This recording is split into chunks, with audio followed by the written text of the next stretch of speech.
Hello, everybody, and welcome back to this continuing series on the Nakshatra Sutras of Taittiriya Brahmana. Taittiriya Brahmana is part of the Krishna Yajurveda, and these Nakshatra Sutras are, at least as far as I know, the earliest known writing on the nakshatras that actually conveys the meaning of the nakshatras. Now, let me qualify that statement because the Rig Veda actually mentions the nakshatras, but does so simply through mentioning the deity connected to each nakshatra. But with the Nakshatra Sutras, we actually have something that's quite different. We have actual sutras that convey the meaning of the nakshatras, and these sutras do so in a manner that consists of three different components. The first of these components is the deity that's connected to the nakshatra. The second of the components is what's called the Padastat component, and I'm going to explain the meaning of that here in a moment. It translates simply as from above. And the third of these components is the Avastat component, which means from below. Okay, so let's talk about this from above and from below concept. There's a concept in Vedic philosophy called the Atman. The Atman relates to the soul, but it's just the soul in general. And this concept of the soul can relate to the soul of anything, okay? But each conscious being has both a portion of Pada Atman within them, which is the supreme soul, and Jivatman within them, which is the individual soul, or the higher aspect of the soul and the lower aspect of the soul, if you can really refer to it that way. Some people like to say the higher self and the lower self in association with that. I think Pada Atman, or supreme soul, and Jivatman, or individual soul, is a much better concept. So what these sutras do is they focus on uniting the individual soul with the supreme soul within the individual along certain energetic lines that are connected to the energy of the nakshatra, which is imparted by the deity that's connected to the nakshatra. And really, that's what the nakshatras actually do as well, is they unite the individual soul with the supreme soul along certain energetic lines, or at least that's what they attempt to do based upon the consciousness and the awareness of the individual who has a planet in that nakshatra. So it's interesting because as we're exploring Punarvasū nakshatra, which is the next nakshatra in this series, there's a windstorm outside. And you'll see when we get into this sutra that it's a very fitting evening to be recording the video for this particular sutra. Okay? So when I go through these sutras, I'm going to give you the Sanskrit that's connected to the sutra. I'm going to go through the sutra with you word by word to convey the meaning of each of these words within the sutra. But please accept my apologies for the fact that my Sanskrit pronunciation may not be the best. But I do try to do my best with the pronunciation. Okay, so these sutras are taken from a translation by Ernst Wilhelm.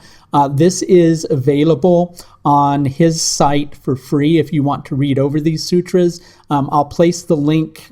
Actually, I can't place the link in the video above, but you can email me and I can give you that because YouTube won't let me post links to external sites that I don't own. Okay, so in going into this a little bit further, let's go through the sutra, which is Aditye Punarvasū Vataha Padastat Ardram Avastat. Okay, so let's go through this word by word. Aditye means for Aditi.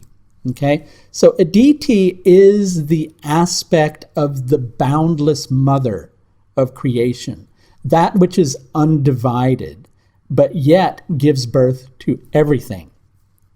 Aditi gave birth to the Adityas, which are dependent upon which version of this you read, because there are some attributions of there being 7 Adityas and other attributions of there being 12 Adityas. But these are the sun deified, different aspects of the sun deified. And the sun in astrology generally signifies the Atman. So this is the soul deified. So Aditi gives birth to the soul, which is deified. Okay, so Aditya means for Aditi, the undivided, the boundless, the mother of the Adityas, the mother of all souls, really. Okay, Punarvasū. Punarvasū means restoration of good. Okay, Vata, meaning wind. Okay, Padastat, from above. Ardram, which is very similar to Ardra, which one of the meanings of Ardra is fresh. Ardram, meaning moist, wet, fresh. Avastat, from below. Okay, so let's talk about that Ardram concept first. Moist, wet, and fresh. That's the signification of fertility. Okay, and sure, you can imagine all sorts of sexual innuendos with that, and really those were probably intended because it wasn't viewed as being something obscene in association with that. It was just a natural reaction to something. And when we go through this sutra and the actual translation of it, you'll begin to understand it. But did you catch that wind part, right? And it's very windy outside, and so here we are doing this particular sutra. So a general translation of this sutra is the restoration of good. The restoration of good for Aditi, the mother of the Adityas, the mother of the soul deified.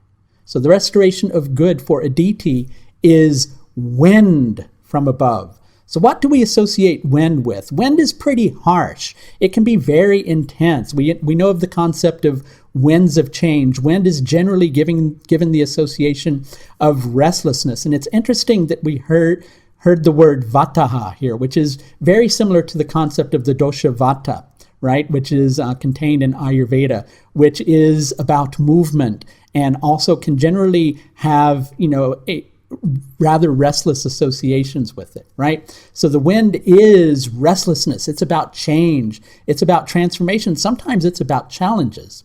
So the restoration of good for Aditi is wind, or restlessness, or changes, or challenges that come from above. And moisture, freshness, right? Fertility from below, right? So the restoration of good for the mother of all souls is that we face challenges, that we face things that make us feel restless, that we face things that, perhaps arouse a little bit of fear with fertility, that we're ready for it, that we're fresh, that we're willing to respond. Interestingly enough, Punarvasū nakshatra is a moving and unsteady mineral nakshatra. Okay? Think of kinetic energy, right? Unsteady. There's something that's just unsteady, that's restless within it. And when you put that together with mineral, imagine a rock on a cliff face that's ready to roll down at any time, but it's going to be still for decades before something finally happens and it gets set in motion, rolling down the hill. So moving and unsteady mineral nakshatras are very much like kinetic energy that's building in potential. The mineral nakshatras in general there's always a lesson of being strong, wanting to be strong enough to be self-supportive, right? When these nakshatras are out of alignment, quite often the individual, they seek support from other people. They feel uncentered. They feel unable to fulfill their task all by themselves. But Aditi, the mother of the soul, wants us to always be ready, to always build in strength, to always build in momentum, to always have that strength at our ready to be able to act. And if we don't have that strength, wait until the right moment so that we are able to act.